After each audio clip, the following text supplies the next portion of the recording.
Good morning, Cam. Morning, Mike. How we doing this morning? We're doing all right. We're doing all right. And it'd be nice to get the power back one of these days. We're still living in that darkness world here for the last 24 hours. Completely understand. I had to go all the way to Rhode Island to get gas to bring back to put them back in the generators, for my Jeez. wife and 7-month-old at home. So it's been a fun 24 hours at home, you can say. So she's sick and he's not doing too well. Oh, So it's then the power goes out. So just perfect storm. well, you're a good man for going out and getting that gas because you'd have caught a lot of hell if you didn't. Amen to that. Amen to that. I wanted to ask you about Brandon Schooler. I know in looking back at the holding call, could argue that maybe it shouldn't have been called, but I think that's his fifth penalty this year. There's also a handful of missed tackles. What are you seeing from Brendan and his progress here in year two? Yeah, obviously, he's developed. He's working to get better. The things that we got to improve on is the finishing parts of it. Obviously, he's like I said, if you miss tackles, you're at least let's say half right because you're in the position to make them. So you've done enough to that point in the play. Now we've got to finish the play. So we got to continue to work with him on the finishing product as far as like you're saying, getting down the field, being in position, coming under control, and making those open field tackles. To prevent returns, in the coverage game. And then obviously just, in the return game, playing with better technique and fundamentals with him, and he's an aggressive player, he plays a lot of energy out there. And so you don't want to slow down players that are, being so aggressive, but you also don't want to be over aggressive, that lead to some penalties there. So, he's taking steps, as well as obviously his production and those type of things. But we also just got to make sure, we're doing it legally as well. So you just got to continue to work on that at practice, and that's whether working hand placement, full speed drills off on individual as much as we can with him. When we get him in practice. So those are the steps that we've got to make. He's made tremendous strides off the field. He comes in ready to go every week. Knows who he's going up against, knows how he wants to play the game. So can't talk enough. I mean, he's obviously got a great guy he's learning from in those positions and those roles. That's kind of tutored him along the way. So just got to continue to make the steps and make those plays. When they do present themselves. Thank you. Thanks, Mike. Next question, Mike Race. All right, Cam, great job on the gas. Gotta do it. That's it. That's it. Hey, happy wife, happy life. That's it. I think when we look at the history of rookie kickers in the league, like the percentages are going to be below the league average for rookies. So I did want to ask you about Chad, just sort of like how do you balance that fact with sort of like, I guess, the bar of what the team needs, to Right. be competitive, and where are we right now with that balance in your view? Yeah, I mean, I think you do have to balance the rookie percentages, and like you said, they are lower historically for a rookie kicker. But you also got to make the percentages of shorter kicks out there on the field. So we've got to just continue to work with him on the field, and then you look at it as a whole body of work, and you got to take everything that's done at practice. As any position player, when you're evaluating guys for the games and who's playing for the game, it's like what are they doing at practice? Are they performing at practice that gives you all the confidence in the world that they're going to do it in the games? So you got to look at the practice, not just so much just the game results. Obviously, the games are the most important part. Anytime you're evaluating a guy, that's when the competition is at its best, and you got to go out there and make the plays that are come for you in a special situation. You got to make the kicks and operate well. So the contact wise, and finishing the kicks, there's some kicks there we've got to be able to make. The longer ones, those are the ones you're like, hey, most kickers are gonna probably call it make 70% of those anyway. So it's the shorter kicks that we got to be able to execute and come through for the team because every point matters in this game. Just quick follow on that, Kim.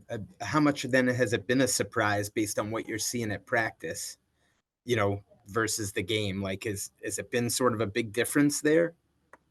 Yeah, that's the thing. Like you look at practice and everything, and you go out there and you have all the confidence. I think anytime we put anybody on the field, not just Chad, whether it's just another position player, if you don't have confidence in them, you wouldn't really put him out there. So obviously he's done well enough, in practice that gives us the confidence that he's going to go out there and make the kicks, and just knowing where he can kick them from and the distance and the leg. So that's the thing. You just got to take it from the practice field now to the game. So that's where we've got to continue to make those improvements, Mike, is like doing that stuff in the practice and, coach talks about all the time. We talk about all the time, stuff you do in practice does usually translate into the game. We've got to make sure it is translating to the game and, make as many game situations at practice that we can. That way it's not different in practice than it is the game. Thanks, Mike. Appreciate that. Next question, Nick O'Malley. Oh, hey Cam, I was Hey, Nick. looking at special team snaps this year, and sort of from an outside perspective, we've been putting a lot of attention on the impact that Brendan and Matthew have had. But Chris Board tied with Brendan for leading in special team snaps this year. What have you seen from his impact in the special teams units this year? Yeah, no. Chris is that size, physical, call it special, unique body type. They don't make him like that every day. He can run with speed players, but he also is physical enough, to match up against size players. And Chris has done a really good job for us. He's moved around a lot for us in different positions. Mentally he can handle the game for us. He's done a really good job stepping into those size roles and matching size players, as well as being kind of like a penetrator for us. And providing some speed out there in the game. He does a lot of things on punt coverage from the interior, being the first one down, if it's not Cody. So, he's an intrinsic matchup for guys out there. So he's doing a really good job for us. I've been happy with Chris out there. Got, him along with other guys. We just got to continue to be in the right position and, make some more positive plays for the team. Thank you. Thanks, Nick. And two final questions here, starting with Ian Still. Hey Cam, how you doing? Good, Ian. How we doing? Good. Jalen Rager returning kicks for you. He didn't get any opportunity to do that last year. He's done some punt returning, off and on kick returning. Just what has stood out to you about him returning kicks, and why does he fit that role? Yeah, the first thing when you look at Rieger is, obviously he's got speed. He's a fast player. He runs well. If you can go all the way back to his college days where he was a good returner for TCU, so he's done it throughout his career. It's just you look at a guy and, like you said, getting repetitions out at practice or different things, and working with a guy, developing and learning our schemes. Knowing how to run the right tracks and running aggressively and hitting the seam. So Jalen's done a great job for us, just coming in and wanting to learn, wanting to be out there, taking every rep he can get to put himself in a position. And the team obviously did a good job on Sunday, running hard, running aggressively, keeping obviously good ball security. That's an emphasis for us every time any returner's on the field. So, just taking the next steps for us and, understanding the track, hitting the seams, and understanding what we're trying to do in a return concept and try to set up those return alleys. So, he's definitely improved since he's gotten here. And obviously, we saw a little bit of flashes of that on Sunday.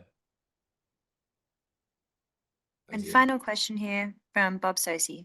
Hey, good morning, Cam. Morning, Bob. Hey, I'm looking at the weather forecast in Denver, and it's 63 today for a high. Sunday, 36, possibility like a 30% chance of snow, according to my weather app. You never know what you're Hold you to that. I wouldn't if I were you, knowing how Bill feels about weather forecasts. Sure. But I did want to ask you about that though. Like in the week before a game, whether it's here in the Northeast or you're going out to a place like Denver where the weather changes dramatically from day to day, and considering some of the weather games you've had, or the Pats have had against the Broncos, are you a weather watcher? Are your specialists guys that are constantly checking, the weather updates? Because I've read and heard guys from other teams and the Pats in the past, be really devoted to that, and others who aren't. Yeah, I would say I check the weather. I wouldn't say I'm like diehard weather watcher every day. I look at it more Fridays and then Saturday, and then obviously game day. You go out there and you find out what it really is. But you get kind of like you said, chance of snow, maybe it's sleet and rain, and then it kind of when you're thinking about that is like, what if it looks like it's going to be completely clear and sunny for 2 weeks? You're not so much worried about rain, but if it's snow and bad weather, obviously we're blessed here to always have some type of weather and stuff. We're always working to deal in those elements. But when you're looking at things, you definitely want to look at it to see, is there a chance it could factor or not? For us right now, our next 3 games, there's going to be some type of weather, I would think.